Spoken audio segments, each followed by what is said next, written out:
Hi சூசு entertainment channels. இன்னைக்கு வந்து பாத்தீங்கன்னா நம்ம ஒரு மிக முக்கியமான இடத்துக்கு வந்திருக்கோம். நம்ம திருவண்ணாமலை நகராட்சியில இருந்து மாநகராட்சியா மாறி இருக்கு. ஸோ இந்த மாநகராட்சியில் இருக்கக்கூடிய மக்கள் வந்து இப்போ ரொம்பவே நிறைய ஊர்ல இருந்தோ நிறைய வெளி மாநிலங்கள்ல இருந்தோம் நம்ம திருவண்ணாமலைக்கு வரக்கூடிய மக்களோட எண்ணிக்கை நாளுக்கு நாள் அதிகரிச்சுட்டு இருக்கு. ஸோ அந்த மாதிரி பாப்புலேஷன் வந்து டெவலப் ஆக ஸோ அதுக்கேற்ற மாதிரி பஸ் ஸ்டாண்ட் கண்டிப்பா டெவலப் பண்ணும் இல்லையா. ஸோ இதுதான் நம்ம திருவண்ணாமலை மாவட்ட மக்களுடைய ஒரு கோரிக்கையா இருந்தது. அதாவது பாருங்க, திருவண்ணாமலை மாவட்டம் அப்படிங்கிற மக்கள் வந்து இப்போ மாநகராட்சியா மாறிட்டு ஸோ மாநகராட்சி மக்களுடைய கோரிக்கையா இருக்கு. ஸோ அப்படிப்பட்ட ஒரு மாநகராட்சியுடைய இந்த நம்ம மக்களோட கோரிக்கையை என்ன பண்ணியிருக்காங்க அப்படின்னா, கண்டிப்பா நாங்க வந்து மக்கள் பணி தான் எங்க மகேசன் பணி அப்படிங்கிற மாதிரி அரசியல்வாதிகளும் சரி, ஸோ இங்க இருக்கக்கூடிய மாவட்ட ஆட்சியரும் சரி, ஸோ எல்லாருமே வந்து பாத்தீங்கன்னா மக்களுக்காக ஸ்பெஷலா ஒரு பேருந்து நிலையத்தை கட்டிக்கிட்டு இருக்காங்க. இங்க என்ன மாதிரியான வசதிகள் இந்த பேருந்து நிலையத்துல இருக்கு, எத்தனை ஹால் பாத்தீங்கன்னா எத்தனை அடுக்குகள் இருக்கு, என்ன மாதிரியான பஸ்கள்லாம் இங்க வந்து நிக்க போகுது, ஸோ இதை கட்டி முடிக்கிறதுக்கு இன்னும் எத்தனை நாட்கள் ஆக போகுது, எவ்வளவு நாளா நம்ம மத்திய பேருந்து நிலையத்தை கட்டிக்கிட்டு இருக்காங்க, ஸோ இது வந்து எந்த இடத்துல இருக்கு அப்படின்னு பல சுவாரஸ்யமான தகவல் வந்து பாத்தீங்கன்னா நம்ம இந்த வீடியோல பார்க்க போறோம். ஸோ இது வந்து பாத்தீங்கன்னா நம்மளுடைய பிரிட்ஜ், அதாவது இங்க பக்கத்திலே வந்து பாத்தீங்கன்னா கிரேஸ் ஹாஸ்பிட்டல் அப்படின்னு ஒரு சூப்பரான நம்ம எல்லாருக்கும் பிரதான ஒரு ஹாஸ்பிட்டல் இருக்கு. ஸோ அந்த ஹாஸ்பிட்டல் பக்கத்துல வந்து பாத்தீங்கன்னா நம்ம பெரியார் சிலை இருக்கு.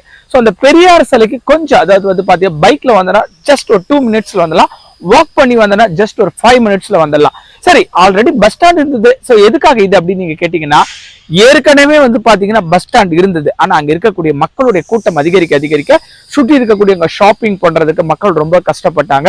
குறிப்பா கிரிவலம் போறக்கூடிய பாதைகளுக்கு அது ரொம்ப டிஸ்டர்பா இருந்தது. ஸோ அதனாலதான் வந்து பாத்தீங்கன்னா பெரியார் சிலைக்கு பின்பக்கமா, அதாவது பெரியார் சிலைக்கு, அதாவது அந்த பெரியார் சிலை பக்கத்துல வந்து பாத்தீங்கன்னா இருக்கிற ஒரு ஓல்டு தாலுகா ஆபீஸ் இருக்கும். அந்த தாலுகா ஆபீஸ்க்கு வந்து பாத்தீங்கன்னா கொஞ்சம் லெஃப்ட் சைட்ல, ஸோ அதே நேரத்துல ஒரு பிரதான சாலையா இருக்கக்கூடிய நமக்கு வந்து பாத்தீங்கன்னா இது வந்து சென்னை ரோடு, ஹைவே ரோடு அப்படின்னு சொல்லலாம். ஸோ சென்னையில இருந்து நேரா வந்து பாத்தீங்கன்னா நீங்க நம்ம பஸ் ஸ்டாண்டுக்கு வர முடியும். ஸோ அப்படிப்பட்ட ஒரு ஹைவே ரோட்ல தான் நம்ம பஸ் ஸ்டாண்ட் வந்து அமைஞ்சிருக்கு. ஸோ நம்ம எல்லாருக்குமே ரொம்ப ஒரு என்ன இந்த பஸ் ஸ்டாண்ட் புதுசா உருவாக்குறாங்க, சென்னையில இருக்கிற மாதிரி ஒரு பஸ் ஸ்டாண்டா இருக்குமா அப்படின்னு ஒரு பெரிய பிரம்மாண்டமா இருக்குமா. குறிப்பா ஒரு பஸ் ஸ்டாண்ட் அப்படின்னு எடுத்தோம்னா மிக முக்கியமான விஷயம் அப்படின்னு பாத்தீங்கன்னா, எல்லாருக்கும் ஒரு மிக முக்கியமான ஒரு கொஸ்டின் ஒன்று இருக்கும். நம்ம திருவண்ணாமலை தான் ஆல்ரெடி பஸ் ஸ்டாண்ட் இருக்கு, எதுக்காக இந்த புது பஸ் ஸ்டாண்ட் அப்படின்னு நிறைய பேர் கேட்டுட்டு தான் இருக்காங்க.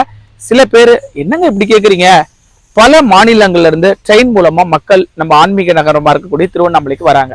அப்படி வரக்கூடிய மக்கள், அப்பாடா ட்ரெயினை விட்டு இறங்கி நம்ம தரிசனத்தை போய் பார்த்துட்டு மறுபடியும் ட்ரெயின் வரல, டைமுக்கு தான் நமக்கு ட்ரெயின் கிடைக்கும். ஸோ அந்த ட்ரெயினை விட்டு இறங்கும் போது பஸ்ஸும் இருக்கு, பக்கத்துல ட்ரெயினும் இருக்கு அப்படின்னா ரொம்ப டபுள் சந்தோஷம் இல்லையா. ஸோ ரெட்டிப்பு மகிழ்ச்சி அப்படின்னு சொல்லுவோம். அந்த மாதிரி இந்த பேருந்து நிலையத்தை உருவாக்குறதால நிறைய மக்கள் ரொம்ப சந்தோஷமா இருக்காங்க. ஸோ எல்லாருக்குமே ரொம்ப ஆர்வமா இருக்குல்ல, இங்க இருக்கக்கூடிய பேருந்து நிலையம் எப்படி இருக்கு, எத்தனை அறைகள் இருக்கு, எத்தனை மாதிரியான போக்குவரத்து வசதிகளுக்கு என்ன மாதிரியான ஏற்பாடுகள் பண்ணிருக்காங்க, குறிப்பா எந்த பக்கம் வந்து பேருந்துகள்லாம் எந்த சைடா போக போகுது, மிக முக்கியம் கழிப்பறை வசதிகள் இங்க எப்படி இருக்க போகுது. அது மட்டும் இல்ல, தாய்மார்கள் வந்து பாத்தீங்கன்னா குழந்தைகளுக்கு ஓய்வு அறைகள், அதாவது அவங்க படுக்கக்கூடிய பெண்களுக்கு பாதுகாப்பு அப்படிங்கிறது ரொம்ப அவசியம். குழந்தைகளுக்கு வந்து அவங்க வந்து சில விஷயங்கள் வந்து பெண்களுக்கு ரொம்பவே அத்தியாவசியமா தேவைப்படக்கூடிய சில விஷயங்கள் இருக்கு. ஸோ அதுக்கு பாதுகாப்பா இருக்கக்கூடிய அறைகளும் இங்க பிரத்யேகமா அமைச்சிட்டு இருக்காங்க. மிக முக்கியமானதுங்க, பஸ் ஸ்டாண்டுக்குள்ள ரொம்ப நமக்கு எல்லாம் தேவையானது என்ன, குடி தண்ணி வசதி.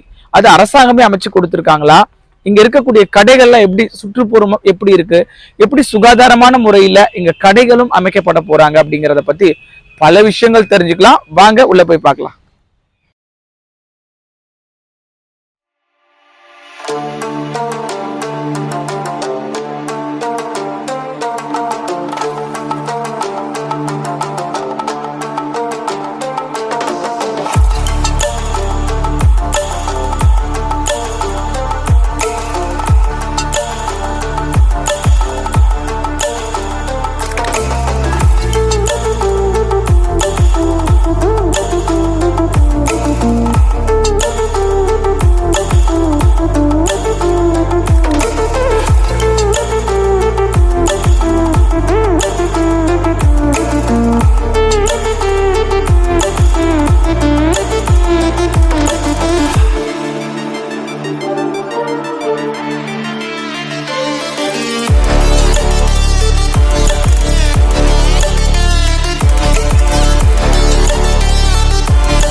இப்போ நம்ம பார்த்துக்கிட்டு இருக்கிறது என்ன அப்படின்னு பாத்தீங்கன்னா, பேருந்து வந்து உள்ள இருந்து வெளியே போகக்கூடிய ஒரு பெரிய பிரத்யேக இடம் அப்படின்னு சொல்லலாம். அதுலயும் வந்து பாத்தீங்கன்னா, இந்த இடத்துல வந்து பாத்தீங்கன்னா ஏற்கனவே நம்ம அந்த பேருந்து நிலையம், பழைய பேருந்து நிலையத்துல வந்து பாத்தீங்கன்னா இவ்வளவு பிரமிப்புலாம் இல்லை அப்படின்னு சொல்லலாம். பட் இங்க வந்து பாத்தீங்கன்னா ரொம்ப, அதாவது ஒரு இடத்துல வந்து பாத்தீங்கன்னா 2 பேருந்துகளே வந்து வெளியே நுழைஞ்சு, அதாவது உள்ள வந்து வெளியே போறதுக்கு ரொம்ப கஷ்டமா இருக்கும். இங்க பாத்தீங்கன்னா அந்த ஒரு பிரச்சனையே இல்லை அப்படின்னு சொல்லலாம். மிக முக்கியமா வந்து பாத்தீங்கன்னா இங்க இருக்கக்கூடிய தூண்களும் ரொம்ப ஸ்ட்ராங்கா அமைச்சிருக்காங்க. ஸோ அது மட்டும் இல்லாம அந்த சைடு, அதாவது நீங்க பாத்துட்டு இருக்கீங்க இல்லையா, அந்த கடைகள் வந்து பாத்தீங்கன்னா ஏற்கனவே இருந்த பழைய பேருந்து நிலையத்துல குறை சொல்ல முடியாது. அதாவது அந்த காலத்துக்கு ஏற்ற மாதிரி அமைச்சிருந்தாங்க. பட் இப்போ வந்து பார்த்தோம் அப்படின்னா இந்த காலத்துக்கு ஏற்ற மாதிரி, இப்போ வந்து பாத்தீங்க இந்த காலத்துக்கு ஏற்ற மாதிரி அங்க பாருங்க, நல்லா நேர்த்தியா வந்து பாத்தீங்கன்னா அமைச்சு கொடுத்துருக்குறாங்க. ரொம்பவே சுற்றுப்புறம் சுகாதாரமா இருக்கணும், அதாவது நவீன காலத்துக்கு ஏற்ற மாதிரி ரொம்ப அழகா.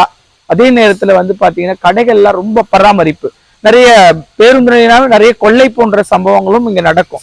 ஸோ அதுல இருந்து வந்து பாதுகாக்கணும் அப்படின்றதுக்காக இங்க வந்து பாத்தீங்கன்னா கதவுகள், இரும்பு கதவுகள். ஸோ அது மாத்திரம் இல்லாம 24 ஹவர்ஸுமே பாத்தீங்கன்னா பேருந்து நிலையத்துல கடைகள் வந்து இயங்கும். பயணிகள் மட்டும் இல்லாம மிக முக்கியமா இங்க கடை வச்சிருக்கக்கூடிய கடையினுடைய உரிமையாளருக்குமே பாதுகாப்பு அப்படிங்கிறது வந்து தேவை அப்படிங்கிறத கருத்துல வச்சுக்கிட்டு சிசிடிவி கேமராக்களுடைய அமைப்புகளும் வந்து பாத்தீங்கன்னா இங்க ரொம்ப பிரமிப்பா அமைப்பதற்கான வாய்ப்புகள் இருக்கு, அமைச்சிட்டு இருக்காங்க.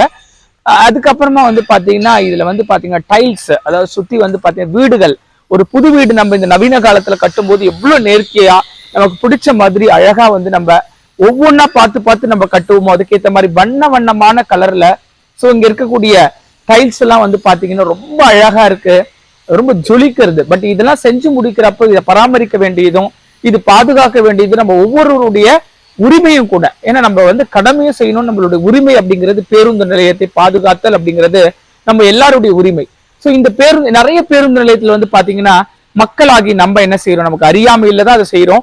அதாவது பாக்கு போட்டு எச்சிய துப்புறது, கண்ட இடங்கள்ல மலம் போறது, கண்ட இடங்கள்ல வந்து பாத்தீங்கன்னா சிறுநீர் கழிக்கிறது, இந்த மாதிரி விஷயங்கள் இருக்கு. ஸோ ஆனா இந்த பேருந்து நிலையத்தை பொறுத்த வரைக்கும் நிறைய பராமரிப்புக்காக நிறைய தூய்மை பணியாளர்களும் இங்க பணியமர்த்த போறாங்க. இந்த பேருந்து நிலையத்தை பார்க்கும்போது ஒரு மகாலட்சுமியே வந்து பாத்தீங்கன்னா நம்மளுடைய இந்த பேருந்து நிலையத்துல குடியிருக்கு அப்படின்னு சொல்லலாம். அவ்வளவு அழகா இருக்கு பாக்குறதுக்கு. நம்ம எப்படி ஒரு பேலஸையோ இல்ல ஒரு வீட்டையோ பார்த்து வாங்குவோமோ அதே மாதிரி இந்த இடங்கள் வந்து பாத்தீங்கன்னா அவ்வளவு அழகா இருக்கு. ஒரு பேருந்து நிலையம், அதாவது பள்ளிகள் அப்படிங்கறத கோயில் அப்படின்னு சொல்லுவாங்க. ஆனா இன்னொரு விஷயத்த நம்ம சொல்லி ஆகணும். நம்ம எந்த ஊருக்கு போனாலும் நம்மள வந்து ஒரு இடத்துல இருந்து இன்னொரு இடத்துக்கு கூட்டிட்டு வந்து விடக்கூடிய ஒரு உண்மையான கோயில் அப்படின்னு பாத்தீங்கன்னா அது நிச்சயமா பேருந்து நிலையம் தாங்க. பேருந்து நிலையத்துல போயிட்டு நம்ம என்ன டைம் ஆனாலும் சரி, எப்போ வந்தாலும் சரி, ஜனங்கள் நம்ம கூட மனிதனுடைய நடமாட்டம் 24 ஹவர்ஸ் இருந்துகிட்டு நமக்கு ஒரு பாதுகாப்பான இடம். அதாவது பேருந்து நிலையத்துல சில விஷயங்கள் நடக்குது, அது விஷயங்கள் வந்து நம்ம அவேர்னஸா இல்லை அப்படிங்கறதால தான் நடக்குது. ஆனா நம்ம பாதுகாப்பா 24 ஹவர்ஸுமே நம்ம உணரக்கூடிய இடம் அப்படின்னா அது பேருந்து நிலையம் தான். சோ அப்படிப்பட்ட ஒரு பிரதான அமைப்பா உருவாகக்கூடிய இடம் தான் இந்த நம்ம திருவண்ணாமலை ஆன்மீக நகரத்துல இருக்கக்கூடிய நம்ம பேருந்து நிலையம். இப்பதான் பாத்தீங்கன்னா சில வேலைகளும் நடந்துகிட்டு இருக்கு. அதாவது தாமதமான பணிகள் வந்து நடக்குது அப்படிங்கிற மாதிரி சில யூடியூப் சேனல்லையும் நம்ம பார்த்தோம். ஆனா உண்மையை சொல்லணும் அப்படின்னா ஒரு குழந்தையை உருவாக்குறது, அதாவது 10 மாதம் ஒரு தாய் வந்து குழந்தையை உருவாக்குறதுக்கு எவ்வளவு கஷ்டப்படுறாங்களோ அதை விட 1000 இல்லைங்க, லட்சம் இல்லைங்க, கோடி மடங்கு வந்து பாத்தீங்கன்னா ரொம்ப விலை மதிப்பற்ற ஒரு விஷயம் தான் இந்த நம்ம பேருந்து நிலையத்தை உருவாக்கக்கூடிய விஷயம் அப்படின்னு சொல்லலாம். மிக முக்கியமானது வந்து பாத்தீங்கன்னா சென்னையில இருக்கக்கூடிய கோயம்பேடினுடைய அந்த ஒரு அம்சத்தை பொறுத்து, அதாவது கோயம்பேடு என்பது மிகப்பெரிய பேருந்து நிலையம். இப்ப இருக்கக்கூடிய சென்னையில இருக்கக்கூடிய பிரதான பேருந்து நிலையங்களை காட்டிலும் நிச்சயமாக இது வந்து பாத்தீங்கன்னா அந்த சாயலை ஒற்றி இருக்கிறது. அதே மாதிரி அதை விட ரொம்ப நேர்த்தியாகவும், அதே நேரத்துல ஒவ்வொரு அறைகளுமே தனித்தனியா இருக்கிறது. இங்க வந்து தாய்மார்கள் பாலூட்டும் அறை, சிறுநீர் கழிப்பதற்கான பல்வேறுபட்ட அறைகள், மிக முக்கியமா வந்து பாத்தீங்கன்னா பயணிகள் வந்து ஓய்வு அறைகள், அது மாத்திரம் இல்லாம இங்க ஓட்டுநர் நடத்துனர் எல்லாம் வந்து ஓய்வு எடுக்கிறதுக்கான அறைகளை உருவாக்குறதுக்கான முயற்சிகளும் எடுத்துட்டு இருக்காங்க. ஏன்னா ஓட்டுநர் நடத்துனர்கள் வந்து அவங்க கொஞ்ச நேரம் கொஞ்சம் கலப்பாறணும் இல்லையா. சோ அவங்களுக்கான டிபார்ட்மெண்டல் வே ஆஃப் ரூம் அப்படிங்கிறது இங்க இருக்கு. இங்க என்னென்ன மாதிரி ஏற்கனவே இப்ப ஓல்டு பஸ் ஸ்டாண்ட் இருக்கு.